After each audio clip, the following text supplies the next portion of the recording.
আমার প্রিয় ছাত্রছাত্রীবৃন্দ, কল্যাণী ইউনিভার্সিটির অন্তর্গত বিভিন্ন কলেজে যে সমস্ত ছাত্রছাত্রী ফিফথ সেমিস্টার অর্থাৎ পঞ্চম সেমিস্টারে জেনারেল কোর্সে পড়াশোনা করছো, তোমাদের জন্য এই ভিডিওটি শেষ পর্যন্ত দেখবে আর ভিডিওতে অবশ্যই লাইক করবে, বন্ধুদের সঙ্গে শেয়ার করবে। দেখো, ফিফথ সেমিস্টার ফিলোজফি পিএসিসি 3 পেপারের সাজেশন বড় প্রশ্নের। তোমাদের সিলেবাসে রয়েছে ফিলোসফি ইন প্র্যাকটিস অর্থাৎ ব্যবহারিক দর্শন, 5 ও 10 মার্কের প্রশ্নের সাজেশন 2023-24। তোমাদের অন্যান্য সমস্ত বিষয়ের সাজেশন দেওয়া রয়েছে। তোমরা যদি অন্যান্য বিষয়েরও নোটসপত্র সংগ্রহ করতে চাও তাহলে নিচে দেওয়া হোয়াটসঅ্যাপ নম্বরে যোগাযোগ করো। তোমাদের প্রতিটি পেপারের জন্য 200 টাকা করে পেমেন্ট করতে হবে। শর্ট প্রশ্ন, বড় প্রশ্ন উত্তর সহ কমপ্লিট পেয়ে যাবে। আর 4টি পেপার যদি জেনারেল কোর্সে একসঙ্গে নাও তাহলে 700 টাকা পেমেন্ট করতে হবে। এই সুবিধা শুধুমাত্র ছাত্রছাত্রীরা পাবে যারা গাইড বুক হিসাবে গ্রহণ করবে। তারা কিন্তু এই সুযোগ সুবিধা পাবে না। তাদেরকে প্রতি পেপারের জন্য 200 টাকা করেই পেমেন্ট করতে হবে। এবার চলো দেখে নিই আজকের সাজেশন। এই সাজেশন অনুযায়ী যদি প্রশ্নোত্তরের পিডিএফ কপি সংগ্রহ করতে চাও তাহলে 200 টাকা পেমেন্ট করতে হবে। বাংলা, ইতিহাস, রাষ্ট্রবিজ্ঞান, এডুকেশন, ফিলোজফি সমস্ত বিষয়েরই তোমরা নোটস পেয়ে যাবে।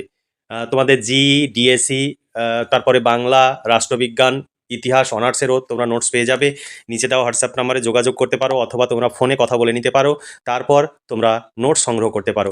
নিচে দেওয়া হোয়াটসঅ্যাপ নাম্বারটি ফোনপে এবং পেটিএম নাম্বার, এই নাম্বারই পেমেন্ট করে পেমেন্টের রিসিপ্ট কপি বা স্ক্রিনশট তোমাদের এই হোয়াটসঅ্যাপ নাম্বারে পাঠাতে হবে তাহলেই, এবং তোমাকে বিষয়টি লিখে দিতে হবে, সেই সঙ্গে ইউনিভার্সিটির নামও উল্লেখ করতে হবে। তাহলে চলো দেখে নিই আজকের সাজেশনের প্রশ্নগুলো। 1 নম্বর প্রশ্ন, ফিলোসফি ও দর্শনের মধ্যেকার সাধারণ বৈশিষ্ট্য পার্থক্যগুলি আলোচনা করো। 2 নম্বর প্রশ্ন, দর্শন হিসাবে মূল্যবিদ্যার প্রকৃতি আলোচনা করো। 3 নম্বর প্রশ্ন, খ্রিস্ট ধর্মের মূলনীতিগুলি কী কী আলোচনা করো।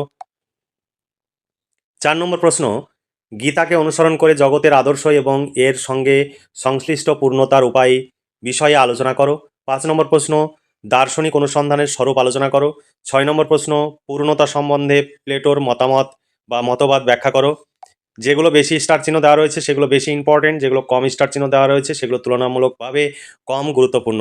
তবে তোমরা যে কয়টি প্রশ্ন দেওয়া রয়েছে সেই কয়টি প্রশ্ন অবশ্যই দেখে রাখবে। আর এই প্রশ্ন উত্তর তোমরা যদি পেতে চাও তাহলে নিচে দেওয়া হোয়াটসঅ্যাপ নাম্বারে যোগাযোগ করে সংগ্রহ করে নাও এবং পরীক্ষার জন্য প্রস্তুতি নাও। 6 নম্বর প্রশ্ন, পূর্ণতা সম্বন্ধে প্লেটোর মতবাদ ব্যাখ্যা করো। 7 নম্বর প্রশ্ন, দর্শনের জ্ঞান বিদ্যক অনুসন্ধান সম্পর্কে আলোচনা করো। 8 নম্বর প্রশ্ন, নৈতিক আদর্শ হিসাবে পূর্ণতাবাদের বক্তব্য আলোচনা করো।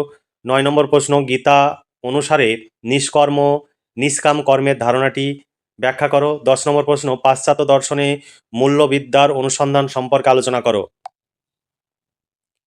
11 নম্বর প্রশ্ন, ফিলোসফি বা দর্শন হিসাবে অধিবিদ্যার প্রকৃতি বা বিষয়বস্তু আলোচনা করো। 12 নম্বর প্রশ্ন, দর্শনের অনুসন্ধানের প্রকৃতি আলোচনা করো। 13 নম্বর প্রশ্ন, প্লেটোর মতে অমঙ্গল কি তা আলোচনা করো। 14 নম্বর প্রশ্ন, অনুসন্ধান কি, দর্শন ও ফিলোসফির অনুসন্ধানের স্বরূপ সম্পর্কে আলোচনা করো। 15 নম্বর প্রশ্ন, দর্শনে অধিবিদ্যাগত অনুসন্ধান ব্যাখ্যা করো। 16 নম্বর প্রশ্ন, পাশ্চাত্য দর্শনের সঙ্গে অধিবিদ্যার অনুসন্ধানমূলক সম্পর্ক আলোচনা করো।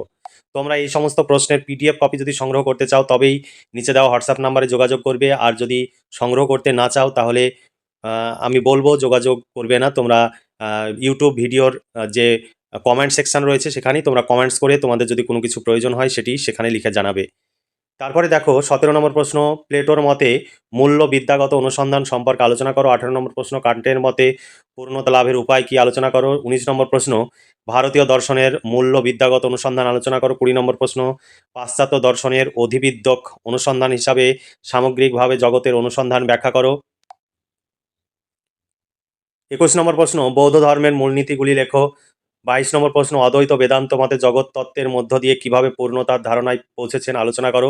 এই ছিল তোমাদের 22খানা সাজেশন ভিত্তিক প্রশ্ন। তার মধ্যে তোমাদের 15খানা প্রশ্ন গুরুত্বপূর্ণ। সেই 15খানা প্রশ্ন তোমরা যদি পড়ো তাহলেই কমন পেয়ে যাবে। তবে আমি বলবো যারা সমস্ত প্রশ্নই কমন পেতে চাও তারা অবশ্যই এই 22খানা প্রশ্ন ভালো করে দেখে রাখবে। আর তোমরা যদি প্রশ্নোত্তরের পিডিএফ কপি সংগ্রহ করতে চাও 200 টাকা পেমেন্ট করতে হবে। তোমাদের প্রত্যেকটি বিষয় বাংলা, ইতিহাস, রাষ্ট্রবিজ্ঞান, এডুকেশন, পলিটিক্যাল সায়েন্স সমস্ত বিষয়েরই তোমরা নোটস পেয়ে যাবে। ডিএসসি, জিই সমস্ত বিষয় তোমরা নিচে দেওয়া হোয়াটসঅ্যাপ নাম্বারে যোগাযোগ করো অথবা ফোন করে কথা বলে নাও, তারপরে তোমরা নোটস সংগ্রহ করো। তারপরে এখানে 22 সালের প্রশ্নটিও দেওয়া রয়েছে। তারপর পরপর যে সাজেশন দেখলে সেই সাজেশন অনুযায়ী একাধিক অথবা দিয়ে প্রশ্নোত্তর এখানে রেডি করা আছে। তোমরা চাইলে দ্রুত নিচে দেওয়া হোয়াটসঅ্যাপ নাম্বারে যোগাযোগ করো এবং সংগ্রহ করে নাও। এতে তোমরাই উপকৃত হবে, কারণ এই সমস্ত নোটস তোমাদের তৈরি করতে অনেক সময় লাগবে। তাছাড়া বিভিন্ন বই তোমাদের কিনতে হবে। আর তোমরা শুধু শুধু চিন্তাগ্রস্ত না থেকে তোমরা এই নোটসগুলো সংগ্রহ করো এবং পরীক্ষার জন্য প্রস্তুতি নাও। তোমাদের পরীক্ষার আর বেশি সময় নেই, আর দেরি না করে তোমরা আজই নোটস সংগ্রহ করো এবং পড়াশোনা করো। তাহলে আজকে এই পর্যন্ত। তোমরা ভালো থেকো, সুস্থ থেকো এবং খুব ভালোভাবে পড়াশোনা করে পরীক্ষার জন্য প্রস্তুতি নাও। এই শুভকামনা জানিয়ে আজকের ভিডিওটি এখানে সমাপ্তি ঘোষণা করছি।